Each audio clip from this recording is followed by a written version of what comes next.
உனக்கு எதுக்கு இந்த வேலை? பிள்ளைகளை பார்க்க மாட்டியோ? புள்ள குட்டி பார்க்க.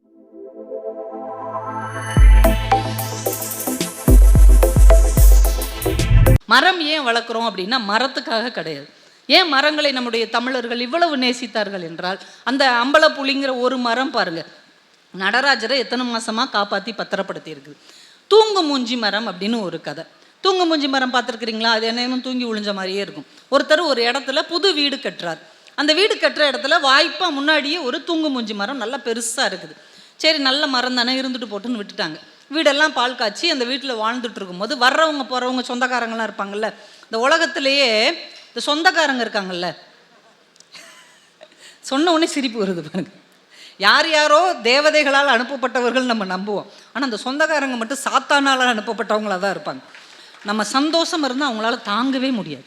வீடு கட்டி சந்தோஷமாக இருப்பாங்களா, வந்தோடனே சொல்லுவாங்க, வாசலில் என்ன மரம்? அதுவா தூங்கு மூஞ்சி மரம். விளங்கிரும். வீட்டுக்கு முன்னாடியே தூங்கு மூஞ்சி மரம் இருந்தால் நல்லாவா இருக்கும்? வீடு தூங்கிரும், எந்த காரியமும் உருப்படாது, எதுவும் சரியாக வராதுன்னு 4-5 சொந்தக்காரங்க கிளப்பி விட்டுட்டு போயிட்டாங்க. அதை வெட்டிருங்க, இல்லைன்னா வீடு விருத்தி ஆகாது அப்படின்னு. இந்த வீட்டு ஓனர் அம்மாவால் தாங்கவே முடியாது. ஏங்க இந்த மரத்தை வெட்டிடுவோம். சும்மா இருமா, இந்த மரம் தாம நான் வீடு கட்ட ஆரம்பிச்சதுலேருந்து அதில் தான் நான் உட்காந்துருந்தேன், அந்த நிலையில தான் உட்காந்துருந்தேன். சாயந்தரமானால் ஈஸி சேர் போட்டு அங்கே தான் நான் படுத்து இளையராஜா பாட்டெல்லாம் கேட்டுட்ருக்கேன். நல்லா தானம்மா இருக்குது. ஆமாம், அதான் தூங்கிக்கிட்டே இருக்கீங்க தூங்கு மூஞ்சி மரத்துக்கு கீழே.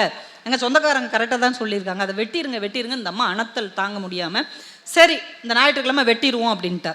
முந்தின நாள் சனிக்கிழமை சாயந்தரம் பிள்ளைகள்லாம் ஸ்கூல் விட்டு வந்து இவங்க வீட்டு பிள்ளைங்க ரெண்டும் பக்கத்து வீட்டில் உள்ள 2 பிள்ளைங்களும் விளையாடிட்டு இருக்கிறாங்க அந்த மரத்துக்கு கீழே.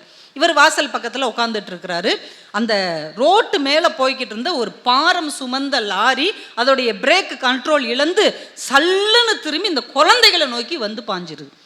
வீட்டுக்குள்ளேருந்து வெளியில் வந்து அம்மா ஐயோ என் பிள்ளைக நசுங்கிருச்சேன்னு பதறி அடித்து கையில் இருக்கிற பாத்திரத்தை தூக்கிட்டு அம்மாவும் அப்பாவும் ஓடி வந்து பார்க்குறாங்க. அந்த லாரி தூங்கு மூஞ்சி மரத்தில் மோதி நின்றுது. அந்த குழந்தைகள் தப்பிச்சிருச்சு. இப்போ அந்த அம்மா சொல்கிறாங்க, இது தூங்கு மூஞ்சி மரம் இல்லை, நம்மளுடைய குலசாமி, இதை என்றைக்குமே வெட்ட வேண்டாம். இன்னைக்கு இந்த குழந்தைகளை காப்பாற்றியது இந்த மரம் தான் அப்படிங்கிறாங்க. மரம் வெறும் மரம் அல்ல, நம்ம எல்லா ஆபத்திலிருந்தும் காக்கிற உண்மையான குலசாமி மரம்தான் என்பதை ஒரு சின்னஞ்சிறிய கதை போகிற போக்கில் நமக்கு கற்றுக் கொடுக்கிறது என்றால், கதை என்பது சாதாரணமான ஒரு விஷயம் இல்லை.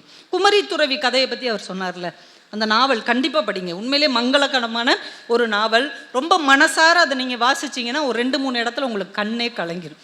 அந்த குமரி துறவி நாவலில் ஒரே ஒரு லைன் மட்டும் நான் சொல்கிறேன். அந்த பழக்கமும் இன்றைக்கி நம்ம வீட்டில் இருக்குது. மீனாட்சி அங்கே இருக்கிறா, ஆரல்வாய்மொழியில் இருக்கிறா. இப்போ அந்த சிலையை இவங்க எடுத்துகிட்டு போகணும். நாயக்கர் மன்னர் தான் பெரிய இடத்துல இருக்கிறதுனால அந்த திருவிதாங்கூர் மன்னூர் அடிபணிஞ்சே ஆகணும். இப்போ எப்படி கொடுக்குறது அப்படின்னா, பொண்ணா கல்யாணம் முடித்து கொடுத்துருவோன்ட்டு மதுரையிலேருந்து சொக்கநாதரை இங்கே கூப்பிட்டு வர்றாங்க.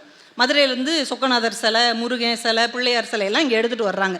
வந்து கல்யாணம் முடித்து இவங்க மதுரைக்கு பொண்ணை கூட்டு போக போகிறாங்க. இப்போ 2 ஊரும் செம்ம ஜாலியாகிடுச்சு. மதுரைக்காரங்க மாப்பிள்ளை வீட்டுக்காரங்க, இவங்க பொண்ணு வீட்டுக்காரங்க. அப்படி எல்லா கிராமத்துலேருந்து பழங்குடி மக்கள் கொண்டு சீர் கொண்டு வர்றாங்க. தான் வீட்டு பிள்ளையான இந்த மீனாட்சிக்கு கொடுக்கறதுக்காக வர்றாங்க. அப்படியே ஏரியாவே பயங்கர பிஸியாக இருக்குது. இப்போ இந்த திருமணத்தை நடத்தி வைக்கிற பொறுப்பை ஒரு படை வீரன் கிட்ட அரசர் ஒப்படைக்கிறார். இந்த படை வீரன் தான் எல்லா வேலையும் சுற்றி பார்க்குறான்னா, அவனை பிடிக்காத ஒரு படை தளபதி, அமைச்சர், மந்திரி, அரசருடைய ஆலோசகர்கள்லாம் இருப்பாங்கள்ல, அவனை ஏதாவது தட்டி கழிச்சுக்கிட்டே இருக்கிறாங்க. ஒரு 2 இடத்துல அவன் எல்லாருக்கும் முன்னாடியும் அவங்கள அவமானப்படுத்திடுறான். இவங்க வந்து சரி இதிலேருந்து நாங்கள் ஒதுங்கிக்கிறோம், இந்த திருமணம் நல்லபடியாக முடிஞ்சு அவள் போயிட்டானா நீ கிரேட், ஏதாவது ஒரு சின்ன குறை மட்டும் வந்துருச்சுன்னா உன்னை என்ன செய்யலாம் அப்படின்னு கேட்குறாங்க. அவன் சொல்கிறான், ஒரு சின்ன குறை வந்தால் கூட என் கத்தி எடுத்து என் கழுத்தை எடுத்துட்டு செத்துறேன்னு சத்தியம் பண்ணிடுறான். நல்ல வேலை நடந்துக்கிட்டு இருக்கு. மீனாட்சிக்கு கல்யாணம்லாம் முடிஞ்சு பல்லக்கில் தானே கொண்டு போவாங்க. இவன் ஒரு மலை உச்சி மேலே குதிரை மேலே உட்காந்து பார்த்துட்டு இருக்கிறான். அப்பா எல்லாம் நல்லபடியாக முடிஞ்சிருச்சு, மீனாட்சி என் உசுரை காப்பாற்றிட்டேன், என் மானத்தை காப்பாற்றிட்டேன்னு அந்த குதிரையில் உட்காந்து பார்த்துக்கிட்டே இருக்கிறான்.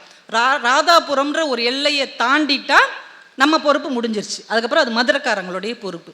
அது போய்கிட்டே இருக்குது. சப்பரம் இவன் உச்சியிலேருந்து பார்த்துட்டே இருக்கிறான். இவனுடைய வீரர்களும் அந்த சப்பரத்துக்கு பின்னாடி போகிறாங்க. அந்த பல்லக்குக்குள்ளே மீனாட்சியை மடியில் வச்சு ஒரு அர்ச்சகர் உட்காந்துருக்கிறார். இப்போ பல்லக்கு போகிற கூட்டம் வேற அலமோதி போகுதா, அந்த எல்லையை தாண்டறதுக்கு கொஞ்சம் முன்னாடி அப்படியே பல்லக்கு சாயுது. இவனுக்கு அப்படியே இதயமே நடுங்குது. பல்லக்கு கீழே சாஞ்சி அம்பாளுடைய கை இருக்குல்ல, அது கீழே மண்ணு வரைக்கும் பட்டுட்டு படக்குன்னு அர்ச்சகர் தூக்கிடுறாரு. சப்பரத்தை எல்லாரும் தூக்கிடுறாங்க, கொண்டு போயிடுறாங்க. இவனுக்கு ஒரு நிமிஷம் பதட்டத்தில் உயிர் போயிட்டு உயிர் வந்துருச்சு. நல்ல வேலை சில கீழே விழுந்திருந்தா குறைவுபட்டிருக்கும். நல்ல வேலை அந்த அர்ச்சகர் தூக்கிட்டார், சப்பரத்தையும் தூக்கிட்டாங்க, பல்லக்கையும் அப்படின்ட்டு தாண்டி போயிடுறாங்க. இப்போ இவன் இந்த அமைச்சர் யார்கிட்டையெல்லாம் சவால் விட்டானோ அவங்கக்கிட்ட வந்து நின்று, எப்படி நல்லபடியாக நடத்திட்டேன்ல, பரவாயில்லப்பா நீ சொன்னதை சாதிச்சு காட்டிட்ட அப்படின்னு பேசிக்கிட்டு இருக்கும் போதே இவனுடைய குழுவில் இருக்கிற ஒரு படை வீரன் திடுன்னு ஓடி வர்றான். வந்து என்னடா இப்படி ஓடி வர்றேன்னு உடனே, நீங்கள் என்னங்க கையில் ஒரு வைர வளையல் வச்சுருக்கிறான். அம்பாளுடைய சிலை அப்படியே கீழே சாஞ்சிச்சுல, அப்போ கையில் இருந்த வளையல் கீழே விழுந்துருச்சு, நான் யாருக்கும் தெரியாமல் எடுத்துகிட்டு வந்துட்டேன், நல்ல வேலை நம்ம எந்த குறையும் இல்லாமல் தப்பிச்சோன்னு வளையலை கொடுக்குறான். இப்போ இவங்க எல்லாரும் இவனை அப்படியே பார்க்குறாங்க. குறை விழுந்துருச்சுல, அம்பாள் கையில் இருந்து வைர வளையல் கீழே விழுந்துருச்சு, அது எல்லைக்கு முன்னாடியே விழுந்துருச்சு. இவன் அப்படியே பார்க்குறான். இவங்க 4 பேரும் அவனை நக்கலாக பார்க்குற மாதிரி இருக்குது. உடனே உடைவாளை உருவி கழுத்தை அறுக்க போகிறான். இவங்க 4 பேரும் பிடிச்சிக்கிறாங்க. இதெல்லாம் சின்ன விஷயம்ப்பா, உண்மையிலேயே நீ நல்லா தான் நடத்தின, இதெல்லாம் விட்டுரு, அதெல்லாம் ஒன்றும் பிரச்சனை இல்லை. இல்லை உங்கள் 4 பேருக்கு முன்னாடி தான் நான் சவால் விட்டேன், உங்கள் 4 பேருக்கு முன்னாடி தான் இவன் கொண்டு வந்து இதை சொல்கிறான், கண்டிப்பாக நான் ஏதோ குறை விட்டுட்டேன், அந்த அம்பாள் வந்து என்னை தண்டிச்சிட்டா, நான் சாக போகிறேன்னு இப்படி போராடிக்கிட்டு இருக்கும்போது அந்த அரசருடைய குரு ஒருத்தர் இருப்பார்ல, அவருடைய சீடன் திடுன்னு ஓடி வர்றான். மூச்சு வாங்க ஓடி வந்து சொல்கிறான், அம்பாள் எல்லையை தாண்டிட்டாளா? ஆமாம் தாண்டிட்டா. அச்சோ அப்படின்னு தலையில் கையை வச்சு உட்காடுறான். என்னப்பா என்னாச்சு? இல்லை குரு இப்போ தான் சொன்னார், நம்ம வீட்டில் இருக்கிற பொண்ணு நம்ம குடும்பத்துடைய ஐஸ்வர்யம், அது மீனாட்சி நம்ம நாட்டுக்கே ஐஸ்வர்யம், அவளை கல்யாணம் முடிச்சு அனுப்புகிறோன்னா அவகிட்ட இருந்து ஏதாவது ஒரு பொருளை நம்ம வாங்கி வச்சுக்கிட்டா தான் ஐஸ்வர்யம் குறையாமல் நம்ம வாழ முடியும், இல்லைனா எல்லாம் வலிச்சுட்டு போயிடும், எப்படியாவது அவள் வளையலையாவது மூக்குத்தியாவது ஏதாவது தோடையாவது வாங்கிருங்கன்னு சொன்னார், எல்லையை தாண்ட விட்டுட்டீங்களேன்னு அவன் அழுவான். உடனே இந்த படை வீரன் அதை கையில் இருக்கிற வளையலோட பார்ப்பான். நமக்கு அது தெரியல, மீனாட்சிக்கு தெரிஞ்சிருக்கு, நான் பிறந்த இந்த வீடு பாழா போயிடக்கூடாதுன்னு அவளா வளையல கழட்டிட்டு போட்டு போயிருக்கிறா. அப்படி எங்களுக்கு ஒரு டிரைவர் இருப்பார், எங்கள் பட்டிமன்றத்தில் ஒரு டிரைவர் இருப்பார். அவருடைய மகளுக்கு திருமணம் ஆச்சு. அவர் ஒரு 2 கார் ஓட்டுறார், ட்ராவல்ஸ் வச்சு. திருமணம் ஆனதுக்கப்புறம் பார்த்தீங்கன்னா வருமானமே குறைஞ்சிருச்சு, வண்டி ஓட்டமே இல்லை, ஆக்டிங் டிரைவராகவும் யாரும் கூப்பிடல, காரும் அவருக்கு சரியாக ஓடலை. ரொம்ப நொந்து போய் ஒரு ஜோசியர்கிட்ட போய் கேட்டிருக்காரு, என்னங்க இப்படி போயிடுச்சு, திடீர்னு ஒன்றும் இல்லாமல் போச்சு. அப்படியா, வீட்டில் என்ன நடந்தது? இப்போ தாங்க பொண்ணு கல்யாணம் நடந்தது. அப்படியா, பொண்ணு கல்யாணம் நடந்ததா? ஆமாம். அவகிட்ட இருந்து ஏதாவது பொருள் வாங்கினீங்களா? பொண்ணுக்கிட்ட யாருங்க பொருள் வாங்குவா, அவள் தானங்க நம்மகிட்ட வாங்கிட்டு போவா. அப்படி இல்லைங்க, நீங்கள் அவகிட்ட ஃபோனில் சொல்லிடுங்க, அடுத்த வெள்ளிக்கிழமை அம்மாவும் அப்பாவும் வருவோம், நீயா இஷ்டப்பட்டு உங்ககிட்ட இருக்கிற ஒரு தங்க பொருளை வீட்டுக்கு கொடுமா, அப்போ தான் ஐஸ்வர்யம் திரும்ப வரும்னு அவகிட்ட சொல்லுங்க, அவள் ஏதாவது ஒன்று தருவா, அதுக்கப்புறம் எல்லாம் சரியாயிரும்ன்றிருக்காங்க. இவங்க ஃபோனில் சொல்லிவிட்டு அவள் வீட்டுக்கு போயிட்டு சாப்பிட்டு முடிச்சு கிளம்பும் போது அவளாக மோதிரத்தை கலட்டி இந்தாங்கப்பான்னு கொடுத்துருக்குறா. வந்த அடுத்த வாரத்திலிருந்து எல்லா பிரச்சனையும் சால்வ் ஆகி மறுபடியும் அவருக்கு நல்ல வருமானம் கிடைச்சதுன்னு அவர் சொல்லும்போது நான் குமரி துறவி என்கின்ற கதையைத்தான் நினைத்தேன். பெண் குழந்தை வீட்டை விட்டு போவது ஐஸ்வர்யம் போவது போல, ஆனால் அவங்களா மனசார ஒரு பொருளை கொடுத்து விட்டு போனார்கள் என்றால் அந்த வீடு அதே ஐஸ்வர்ய செழிப்போடு இருக்கும் என்பதை இந்த கதை சொல்லும்போது நான் ரொம்ப ஆச்சரியப்பட்டேன். எவ்வளோ நம்ம மனசுக்குள்ள ஒரு ஆச்சரியத்தையும் ஒரு அற்புத உணர்வையும் தரக்கூடியது இந்த நாவல் என்கின்ற அற்புதமான விஷயம். அதனால இதை நம்ம என்னைக்குமே மறந்துடக்கூடாதுன்னு 2 ஒரு குட்டி கதை, பெண்களுடைய கதை தான். 1947 பிறந்த காவேரி என்கின்ற லக்ஷ்மி கண்ணன் அப்படின்னு ஒருத்தங்க ஒரு கதை எழுதியிருக்கிறாங்க. அவங்க எழுதுனது 70-80களில் எழுதின ஒரு கதை. அவங்க அந்த கதை வந்து லண்டனில் நடக்குது. லண்டனில் ஒரு மகன் மருமக பேர குழந்தைங்களோடு இருக்கிறாங்க. அப்பா அம்மாவை இழந்ததுனால அங்கே வந்து இருக்கிறார். பிள்ளைகளெல்லாம் பேர பிள்ளைகள்லாம் பார்த்துக்கிறதுக்காக அப்பாவை அங்கே வச்சுருக்கிறாங்க. அவர் பேர் வேலாயுதம். கிளம்புறார் காலையில், மகனும் மருமகளும் வேலைக்கு கிளம்புறாங்க.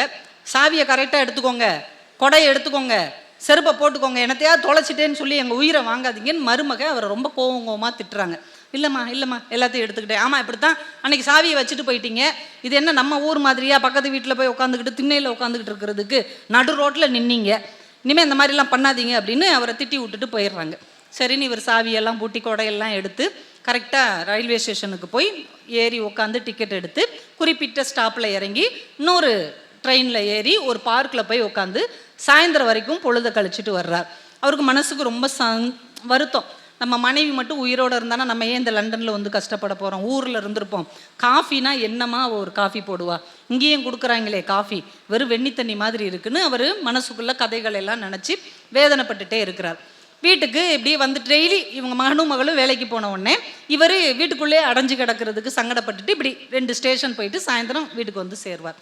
இப்போ மருமக மகன்கிட்ட சொல்கிறா, டெய்லி உங்கள் அப்பா பாட்டுக்கு கிளம்பி போகிறாரு, அவருக்கு டிக்கெட்டுக்கு மட்டும் ஒவ்வொரு நாளும் 2.5 பவுண்டு ஆகுது. இனிமேல் வாரத்தில் 1 நாள் 2 நாள் மட்டும் போக சொல்லுங்கள். பெரிய உல்லாச பயணம் போகிறாரோ உங்கள் அப்பா, சொல்லுங்க. ஏம்மா, அவருக்கு இருக்கிறதே இந்த ஒரு சந்தோஷம் தான், அதை எப்படி சொல்கிறது, சொல்லுங்க. சொன்னா தான் நானும் சம்பாதிக்கிறேன்ல, சும்மா சொல்லுங்க. அவரால் என்ன வருமானம் வருது? மகன் போய் அப்பா கிட்ட சொல்ல போகிறான். என்னடா சொல்லுடா, என்னடா அப்படிங்கிறாரு. அவனுக்கு அப்படியே தயக்கமாக இருக்குது. தயங்கிக்கிட்டே அப்பாவை பார்க்குறான். தயங்காமல் சொல்கிற அப்பா கிட்ட எதுனாலும் அப்படிங்கிறாரு. இந்த காட்சியில் 2 பேருக்கும் ஒரு ஃப்ளாஷ்பேக் ஞாபகம் வருது. ஒரு இடத்துல அவன் சின்ன பையனாக இருக்கிறான். இவங்க அப்பா அவனை எங்கேயோ கூட்டு போயிருக்கிறாரு. இவன் தயங்கிக்கிட்டே நிற்கிறான். சின்ன பையன், ஒரு 8 வயசு பையன். என்னடா ஏன் தயங்கிக்கிட்டே நிற்கிற? ஒன்றும் இல்லைப்பா அப்படிங்கிறான். சொல்லுடா, அப்பா கிட்ட எதுனாலும் தயங்காமல் சொல்லு. உடனே அப்படியே கையை காட்டுறான். அங்கே ஐஸ் விற்கிறவர் இருக்கிறார். ஐஸ்கிரீம் வேணுமா? ஆமாப்பா. இதுக்கே இவ்வளோ தயங்குற, அப்பாட்ட தானே அப்படின்ட்டு ஒரு ஐஸ்கிரீம் வாங்கி கொடுக்குறார். சாப்பிட்டுட்டு மறுபடியும் நிற்கிறான். என்னடா இன்னொன்று வேணுமா? இன்னொன்று வாங்கி கொடுக்குறார். சந்தோஷமாக சாப்பிட்றான். போமா, வீட்டுக்கு போமா அப்படிங்கிறார். அந்த கேக்கு மட்டும் வாங்கி கொடுப்பா, நான் சாப்பிட்டதே இல்லை அப்படிங்கிறான். வேகமாக ஓடி போய் அந்த கேக் எவ்வளோன்னு பார்க்குறாரு. 3 ரூபா. இவர்கிட்டையும் வெறும் 3 ரூபா தான் இருக்குது. இவங்க தாம்பரம் வரைக்கும் பஸ்ஸில் போகிறதுக்கான காசு 2 பேருக்கும். அப்படியே யோசிக்கிறாரு. கண்டிப்பாக அந்த கேக்கு வேணுமாப்பா? வேணும்ப்பா, நான் இது வரைக்கும் இது சாப்பிட்டதே இல்லை. சரிப்பா அப்படின்னு 3 ரூபா கொடுத்து கேக்கை வாங்கி கொடுத்துட்றாரு. அவன் சந்தோஷமாக சாப்பிட்றான். பஸ்ஸுக்கு இருந்த காசு காலி ஆயிடுச்சு. என்னப்பா, நம்ம நடந்தே போவோம், அப்பா உனக்கு எதாவது கதை சொல்லி உன்னை கூப்பிட்டு போகிறேன். சரிப்பா அப்படின்னு அப்பா கையை பிடிச்சி அப்படியே கூப்பிட்டு போகிறார். கொஞ்சம் நடக்கும் போதே தெரியுது இவன் சிரமப்படுறான்னு. கால் வலிக்குது இல்லடா? இல்லைப்பா. தயங்காமல் சொல்லு, வலிக்குதுப்பா, வா அப்படின்னு அப்பா அவனை தோளில் தூக்கி வச்சுக்கிட்டு அத்தனை கிலோமீட்டர் சந்தோஷமாக கதை சொல்லிக்கிட்டே கூட்டு போய் வீட்டில் இறக்கி விட்டுட்டு முத்தம் கொடுத்துட்டு சொல்கிறார். எதாக இருந்தாலும் அப்பா கிட்ட தயங்காமல் சொல்லு, அப்பா தானடா அப்படின்னு சொல்கிற அந்த வார்த்தையை திரும்ப 2 பேருமே நினச்சி பார்க்குறாங்க. என்னடா தயக்கம், அப்பா தானே சொல்லு அப்படிங்கிறாரு. அவன் சொல்லாமல் ஒன்றும் இல்லைப்பா அப்படின்னு வீட்டுக்குள்ளே போயிடுறான். நல்லா யோசிச்சு பாருங்க. சின்ன வயசுல நம்ம அம்மா அப்பா கிட்ட எந்த தயக்கமும் இல்லாமல் எல்லா உரிமைகளையும் நம்ம அவங்க கிட்ட வாங்கி வாங்கி அனுபவிக்கிறோம். ஆனால் எல்லாத்தையும் நமக்கு தந்து இன்னைக்கு இவ்வளோ சம்பாதிக்கிறதுக்கு, இவ்வளோ படிச்சிருக்கிறதுக்கு, இவ்வளோ வசதியாக இருக்கிறதுக்கு காரணமாக இருக்கிற அவங்களுக்கு தேவையான ஒன்றை கேட்பதற்கு நம்ம முன்னாடி எவ்வளோ கூசி நிற்கிறாங்க. அப்படி நிற்கக்கூடிய ஒரு சூழ்நிலையை நாம் ஒருபோதும் நம்ம அப்பாவுக்கோ அம்மாவுக்கோ தரவே கூடாது என்பதை அந்த காலத்திலேயே இந்த பெண் எழுத்தாளர் எழுதியிருக்கிறாங்க. இன்னொரு முக்கியமான எழுத்தாளர், தமிழ் சிறுகதை உலகில் மறக்கக்கூடாத ஆனால் நிறைய பேரால் மறக்கப்பட்ட ஒரு எழுத்தாளர் ஆர். சூடாமணி அவர்கள். அருமையான எழுத்தாளர். அவங்க சமகாலத்தில் எழுதின ஆண் எழுத்தாளர்களுக்கு சற்றும் குறைவில்லாத வலிமையான ஆற்றல் மிக்க கதைகளை எழுதியவர். நீங்கள் சூடாமணி அவங்க எழுதின கதையெல்லாம் பார்த்தீங்கன்னா 1960 அப்படிலாம் எழுதுனாங்கன்னு ஆச்சரியமாக இருக்கும். 60, 70 இப்படியெல்லாம் சிந்திச்சிருக்கிறாங்களே நமக்கு ஆச்சரியமாக இருக்கும். அந்த ஒரு கதையை நான் சொல்லி முடிக்கிறேன். செந்திரு ஆகிவிட்டாள் அப்படிங்கிற ஒரு கதை. செந்திரு ஆகிவிட்டாள்.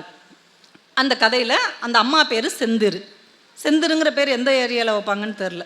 செந்திரு அவங்க பேர். அவங்க கணவரும் அவங்களும் இருக்கிறாங்க. 5 பிள்ளைங்க. எல்லாம் கல்யாணம் முடிச்சு ஒவ்வொரு குழந்தையோட வேறு வேறு ஊரில் செட்டில் ஆகிட்டாங்க. இப்போ கடைசி பொண்ணு நித்யா மும்பையிலேருந்து வர்றா. எக்மோரில் வந்து இறங்குறா. அவள் ஆசையாக வர்றா. மகனையும் கொண்டுக்கிட்டு, குட்டி பையனை கூட்டுட்டு அவள் ஹஸ்பண்ட்கிட்ட சொல்லிட்டு வர்றா. வருஷம் உள்ள அவங்க வீட்டுக்கு நான் உழைச்சி போடுறேன். நான் இந்த 1 மாதம் எங்கள் அம்மா வீட்டில் ஜாலியாக என்ஜாய் பண்ண போகிறேன். ஒரு வேலையும் செய்ய மாட்டேன். எல்லாமே எங்கள் அம்மா பார்த்துப்பாங்க, பிள்ளையும் எங்கள் அப்பா பார்த்துப்பாங்க. நான் செம்ம ஜாலியாக இருந்துட்டு வர போகிறேன் அப்படின்னு சொல்லிட்டு அவள் வந்து எக்மோரில் இறங்குறா பையனோட. அப்பா வந்து வாடான்னு பையனை தூக்கிக்கிட்டு, வாமா எப்படி இருக்கிற அப்படியே பார்க்குறான். அம்மா வரல? இல்லைடா அம்மா வரல, வா போவோம். இப்போ ஏன்ப்பா சென்னையிலேருந்து நீங்கள் ஒரு கிராமத்துக்கு மாறி போயிட்டீங்க? இல்லைடா, எவ்வளோ நாள் தான் இந்த பரபரப்பான சென்னையில் இருக்கிறது, அப்பாவும் ரிட்டையர்ட் ஆகிட்டேன், கடைசி கால வாழ்க்கையே கொஞ்சம் அமைதியாக இருக்கலான்ட்டு தான் கிராமத்துக்கு போயிட்டேன்.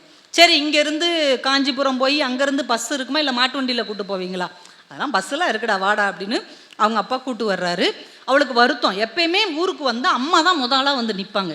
இன்னும் இன்றைக்கி அம்மா வராமல் அப்பா மட்டும் வந்திருக்கிறாரேன்னு ஒரு மனக்குறையோட வீட்டுக்கு வந்து இறங்குறா. வீட்டுக்கு வந்த உடனே அவங்க அம்மா வேகமாக ஓடி வந்து, நித்யா குட்டி வந்துட்டியா, டே செல்ல குட்டின்னு பேரனையும் தூக்குறாங்க, மகளை கட்டி பிடிச்சிக்கிறாங்க. அவங்க அம்மாவை பார்த்தோன்னே இவளுக்கு ஒரு ஆச்சரியமாக இருக்குது. ஏன்னா எப்பயுமே அவங்க அம்மா ஒரு கசங்குன சேலையோட, சரியாக சீவாத களைஞ்ச தலையோட, வேர்வை வழியிற முகத்தோடு தான் இருப்பாங்க. அவங்க சிரிப்பில் கூட வேர்வை வடியும். அப்படி ஒரு வேலை பார்த்துக்கிட்டே இருப்பாங்க அடுப்படியில் எந்நேரமும். ஆனால் இன்றைக்கி பார்க்கும்போது ஒரு நூல் புடவை தான் கட்டியிருக்காங்க. ஆனால் நீட்டாக இருக்குது. தலை நல்லா படிய வாரி இருக்காங்க. பார்த்தாலே அவங்க ரொம்ப இளமையான மாதிரி இருக்கிறாங்க. வயசு குறைஞ்ச மாதிரி அம்மா இருக்காங்க. என்ன அம்மா எப்படி இருக்காங்க அப்படின்ட்டு, அம்மா சாப்பாடு என்னம்மா வச்சுருக்கிற? உனக்கு சாப்பாடு வச்சுருக்காம இருப்பேனா? இந்த இட்லி இப்போ தான் அம்மா சாப்பிட்டேன், மாவு இருக்குது, நீ இட்லியை வச்சு எண்ணெயும் பொடியும் இருக்குது, சாப்பிட்டுக்கோ. சட்னி வேணும்னா தேங்காய் எடுத்து வச்சுருக்கிறேன், அம்மியில் அரைச்சிக்கோ. அம்மாவுக்கு கிளாஸ் இருக்குது, கிளம்புறேன் அப்படின்றாங்க. அம்மாவுக்கு கிளாஸ் இருக்கா? இட்லி நானே வச்சுக்கணுமா? சட்னி வேணும்னா நானே அரைச்சிக்கணும். பார்த்துக்கூட லேட் ஆயிடுச்சுன்ட்டு போகிறாங்க அவங்க அம்மா. அப்பாட்ட கேட்குறான், என்ன அம்மா லூஸா என்ன பண்ணிட்டு போகிறா? எனக்கு தானே அவள் எல்லாமே செஞ்சு வச்சுருப்பா, என்னை பிடிச்சதெல்லாம் செஞ்சுருப்பா, இட்லி கூட அவிக்காமல் கிளம்பி போகிறா. இல்லைம்மா, அம்மா வந்து இங்கே வந்து கிராம மக்களுக்கு தையல் சொல்லி கொடுக்குறாங்க. அம்மாவுக்கு தையல் தெரியுமா? கொஞ்சம் கொஞ்சம் தெரியும் போல இருக்குது. இங்கே வந்ததுக்கப்புறம் ஒரு கிராம சேவகி தான், நிறைய பேர் தையல் படித்தா இங்கே உள்ள கிராமத்து பெண்கள்லாம் முன்னேறுவாங்கன்னு சொன்ன உடனே அதை இன்னும் கொஞ்சம் கற்றுக்கிட்டு அவங்களுக்குலாம் அம்மா ஃப்ரீயாக சொல்லி கொடுக்குறா. எப்போ இருந்த அம்மா அந்த வேலையெல்லாம் பார்த்துட்ருக்கா?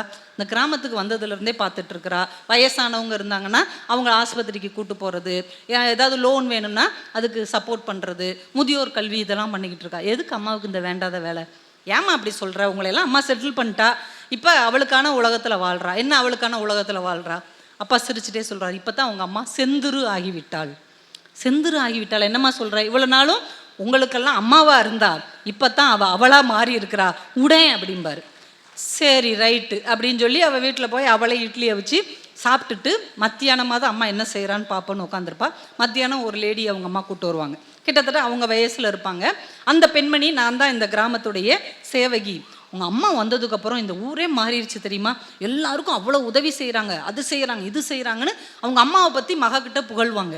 இப்போ யோசிச்சு பாப்பா, ஒரு காலத்தில் இவளோட ஃப்ரெண்ட்ஸ் வீட்டுக்கு வருவாங்கல்ல, அப்போ நித்யா நல்லா கட்டுரை எழுதுவா, நித்யா சூப்பராக டிராயிங் பண்ணுவா, நித்யா சூப்பராக பேசுவான்னு அவங்க அம்மா கிட்ட இவளை பற்றி அந்த பிள்ளைங்க புகழ்வாங்க. அவங்க அம்மா அப்படியான்னு ஆச்சரியமாக கேட்பாங்க.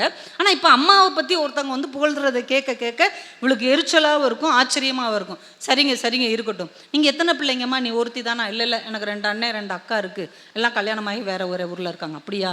உங்கள் அம்மா வந்ததுலேருந்து இந்த ஊரே நல்லா இருக்குமா, நீ நல்லா இரு அப்படின்ட்டு அந்த அம்மா போயிடும். இவளுக்கு செம்ம டென்ஷன் ஆகிட்டே இருக்கும். சாயந்தரமாவது அம்மா கவனிக்கலான்னா சாயந்தரம் வந்து இவளுக்கு பிடிச்ச எல்லா பலகாரமும் செஞ்சு அவளை சாப்பிட வச்சு ஜடையெல்லாம் போட்டு அவளை மடியில் சாய்ச்சி ரொம்ப கதையாக பேசிகிட்டு இருப்பாங்க. பரவாயில்ல, நம்ம அம்மா பழைய ஃபார்முக்கு திரும்பிட்டா அப்படின்னு நினச்சி பேசிக்கிட்டே இருந்துட்டு, நான் தூங்க போகிறேம்மா, சரிடா தூங்க போன்ட்டு அம்மாவும் அப்பாவும் பேசிக்கிட்டே இருப்பாங்க. என்ன பேசுகிறாங்கன்னு கவனிச்சிட்டே இருப்பா. அவங்க அப்பா அவர் படித்த கதைகளை சொல்வார். அன்னைக்கு அங்கே உள்ள ஆண்கள்ட்ட எல்லாம் என்ன பேசினார், அந்த ஊரோட நிலவரத்தை சொல்லுவார். இவங்க தையல் கிளாஸில் என்னெல்லாம் நடந்ததுன்னு பேசுவாங்க.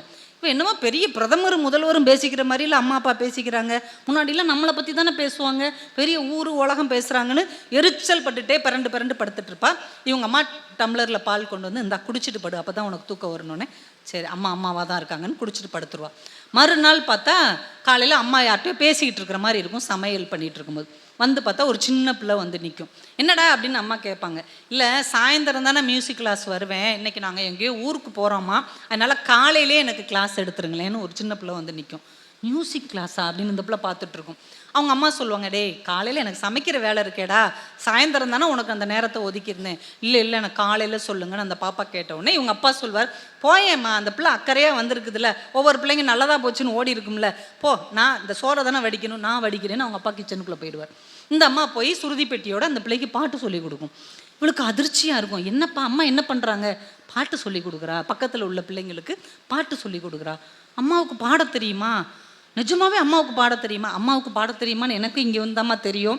உங்கள் அம்மா சின்ன வயசில் பாட்டெல்லாம் பழகியிருக்கா, ஆனால் நம்ம குடும்பத்துக்கே உழைச்சி அவளுக்கு என்ன தெரியும்னு அவளுக்கே மறந்து போச்சு. இங்கே வந்ததுக்கப்புறம் அவளுக்கு தெரிஞ்ச விஷயங்களை கற்றுக் கொடுக்குறா. நீ என்னப்பா பண்ணுற? நான் சோறு வடிக்கிறேன் அப்படிங்கிறார். இப்போ உனக்குலாம் வெக்கமா இல்லையாப்பா, நீ சோறு வடிக்கிற, அம்மா பாட்டு பாடிட்டு இருக்காங்க, அம்மா தானே இந்த வேலையை செய்யணும். அவர் சிரிச்சுட்டே சொல்கிறார், ஒரு அடிமை என்னை நேசிப்பதையோ ஒரு அடிமை என் கூட சேர்ந்து வாழ்வதையோ நான் ஒரு நாளும் விரும்பவில்லை. ஒரு தனித்துவமான பெண் என் கூட வாழ்கிறத தான் நான் விரும்புகிறேன். இவ்வளோ நாள் அவள் நமக்காக உழைச்சாலம்மா, இந்த சோறை வடிக்கிறதுல நம்ம 5 நிமிஷம் வேலை தானே, இந்த நீ வடி அப்படின்ட்டு போயிடுறாரு. இவளுக்கு ஏன்டா அம்மா வீட்டுக்கு வந்து தொலைஞ்சோன்னு கடுப்பாக இருக்குது. இப்படியே ஒவ்வொரு நாளும் போய்கிட்டே இருக்குது. திடீர்னு முதியோர் கல்விக்குன்னு சொல்லி கொடுக்க ஓடிக்கிட்டு ஆடிக்கிட்டு இந்த அம்மா பரபரப்பாக இருக்கிறாங்க. ஆனால் இவளுக்கு செஞ்சு கொடுக்குறதையும் ஓரளவு செஞ்சு கொடுத்துட்றாங்க, மீதியை நீ செய் அப்படின்னு ஒப்படைக்கிறாங்க. ஒரு நாள் அவங்க அக்கா வீட்டிலேருந்து லெட்ரு வருது. அவங்க அக்கா மங்களூரில் இருக்கிறா. அவளுக்கு 2வது குழந்தை பிறந்திருக்குது. ஏற்கனவே மூத்த பையன் சின்ன பையனாக இருக்கான். இப்போ நான் ரொம்ப சிரமப்படுறேன், அம்மா ஒரு 6 மாதம் இங்கே அனுப்பி வை, அம்மா இருந்தாங்கன்னா கொஞ்சம் உதவியாக இருக்கும். உடனே இவ பார்க்குறேன், அம்மா கிளம்ப போறியா? அக்காவை பார்க்க. கிளம்ப மாட்டேன், இந்த வேலையை பார்க்குறதுக்கு ஒரு வேலைக்கார அம்மாவே போதும், நான் தான் குழந்தைய எல்லாருக்கும் நான் பார்த்துருக்குறேன். அப்படி அவள் விரும்பினானா இங்கே வரட்டும் குழந்தையோட, இங்கே வச்சு நான் அவளையும் பார்த்துக்கிட்டு என் வேலையும் நான் பார்த்துக்கிருவேன். இந்த இடத்த விட்டுட்டு நான் அவளுக்காக போக மாட்டேன். அவள் என்னை அம்மாவா தேடலை, ஒரு ஆயாவா தேடிக்கிட்டு இருக்கிறா. அம்மா மேலே உண்மையிலே அனுசரணை இருந்தால் அவள் வரட்டும். என்னம்மா இப்படி இறக்கமே இல்லாமல் ராட்சசி மாதிரி பேசுகிற அப்படிங்கிறா. ஏம்மா நீங்களாம் இப்படி தானம்மா வாழ்ந்துட்டு இருந்தீங்க, இன்றைக்கி தாம்மா என் வாழ்க்கையை நான் வாழ்கிறேன், நீ ஏன் இப்படி பேசுகிற? அவளுக்கு ரொம்ப வேதனையாக இருக்குது. முன்னாடிலாம் செகண்ட் ஷோ படம் பார்த்துட்டு இவங்க எல்லாரும் வந்தால் கூட அவங்க அம்மா முழிச்சு உட்காந்துருப்பாங்க. இவங்க வந்த உடனே சூடாக தோசையெல்லாம் சுட்டு கொடுப்பாங்க. அவங்களுக்கு பூரி பிடிச்சா பூரி சுட்டு கொடுத்துட்டு மறுநாள் காலையில் என்ன வேணும்னு கேட்டு ஒவ்வொருத்தவங்களுக்கும் பிடிச்சதை அவங்க ரூமில் போய் எழுப்பி கொடுப்பாங்க. அந்த அம்மா காணாமையே போயிட்டாலே, இந்த அம்மா வேற யாரோ ஒருத்தி, நம்ம அம்மாவே கிடையாது அப்படின்னு இந்த பிள்ளைக்கு வெறுத்துரும். அன்னைக்கு ஊரை விட்டு அவள் கிளம்புறா. 1 மாதம் ஆயிடுச்சு, அவள் சொந்த ஊருக்கு கிளம்புறா. அம்மாவும் வர்றாங்க ரயில்வே ஸ்டேஷனில் ஏற்றி விட்றதுக்கு. பேரனெல்லாம் கொஞ்சிட்டு ஏற்றி விட்டுட்டு, பத்திரமா இருக்கணும்டா, உடம்பை பார்த்துக்கணும், இப்படி இருக்கணும் அப்படி இருக்கணும்னு அவங்க அம்மா சொல்லிட்டு இந்த ட்ரெயின் கிளம்பும் போது குடுக்குடுன்னு ஓடி வர்றாங்க. இதுக்கு முன்னாடி ஏன் ஓடி வருவாங்கன்னா, ஃப்ளாஸ்கில் பால் வச்சுருக்கிறேன், பையனுக்கு மறக்காமல் கொடுத்துரு, அந்த டப்பாவில் முறுக்கு வச்சுருக்கேன் நீ சாப்பிட்டுக்கோ, அந்த இன்னொரு தூக்குச்சட்டியில் சீடை வச்சுருக்கேன் மாப்பிள்ளைகிட்ட கொடுன்னு சொல்லுவாங்க. பரவாயில்ல இப்போ ஏன் அதெல்லாம் செஞ்சுருக்காளேன்னு நினச்சி என்ன அப்படிங்கிறா. இல்லை மும்பையில் நிறைய பெண்களுக்கான புக்கு வரும்னு சொல்கிறாங்க, அதில் இந்த எம்ப்ராய்டிங் சம்மந்தப்பட்ட புக்கு இருந்தால் எனக்கு கொஞ்சம் அனுப்பி வை. இங்கே உள்ள பிள்ளைங்களுக்கு வெறும் தையல் மட்டும் போதாது, எம்ப்ராய்டரின்னு சொல்லி கொடுத்தா அவங்களுக்கு பிரயோஜனமாக இருக்கும் அப்படின்னு சொல்லி அவங்க அம்மா நின்றுறாங்க. இந்த நித்யா பார்த்து கொண்டே இருந்தால் ரயில் நகர்ந்து கொண்டே போனது அப்படின்னு அந்த கதையை அவங்க முடிப்பாங்க. காலம் காலமாக அம்மா அப்படின்னா நம்ம ஒரு அடையாளம் வச்சுருக்கோம். என்ன அடையாளம்? இந்த குடும்பத்துக்காக அப்படி துவைச்சி போட்ட மாதிரி வேலை செய்யணும், எல்லா வேலையும் செய்யணும். நாம் எங்கள் அம்மா யார் தெரியுமா? குடும்ப வன்முறைன்னு ஒன்று சொல்கிறோம்ல. குடும்ப வன்முறைனா ஒருத்தங்களை அடித்து துன்புறுத்துறது மட்டும் குடும்ப வன்முறை இல்லை, அன்பை காரணம் காட்டி ஒருவரை அடிமைப்படுத்துவதும் குடும்ப வன்முறை தான் என்பதை 1970களில் சூடாமணி அவர்கள் பதிவு செய்திருக்கிறார். அவங்க திருமணமே ஆகாதவங்க, சின்ன வயசில் அவங்களுக்கு பெரியம்மை போட்டதுனால உடம்பு நலம் இல்லாமல் ஸ்கூலுக்கும் போக முடியாமல் வீட்டிலையே தமிழும் ஆங்கிலமும் படித்தவங்க, நிறைய படிப்பதிலே தன்னுடைய வாழ்க்கையை செலவழித்தவங்க, திருமணம் செய்துக்கிடாமல் தன்னுடைய எழுத்துக்களை கண் தெரியாதவர்கள் இருப்பாங்க இல்லையா, அந்த மாற்றுத்திறனாளிகளை போய் பார்த்து வாசித்து காட்டியவர்கள். கடைசி காலத்தில் தன்னுடைய எல்லா சொத்தையும் தொழுநோயாளிகளுக்கும் ஏழை குழந்தைகள் படிப்பதற்கும் இல்லாதவர்களுக்கும் மொத்த சொத்தையும் எழுதி வைத்த ஒரு எழுத்தாளர் சூடாமணி என்கின்ற எழுத்தாளர். இப்போ பெண்கள் பதித்து வந்த சுவடுகள் எவ்வளவு பலமானதாக இருக்கிறது, எவ்வளோ பெரிய சிந்தனை. இன்னைக்கு கூட நம்ம யோசிப்போம், நம்ம அம்மா இப்படி ஆக்டிவாக இருந்தால் நம்ம ஒத்துக்குவோமா? நம்ம எல்லா இடத்துக்கும் போகணும், பேசணும், ஜெயிக்கணும்னு நினைப்போம். நம்ம அம்மா அதை செஞ்சாங்கன்னா உனக்கு எதுக்கு இந்த வேலை, பிள்ளைகளை பார்க்க மாட்டியோ, புள்ள குட்டி பார்க்குறத விட உனக்கு என்ன சமூக சேவை சொல்லுவோம் இல்லையா?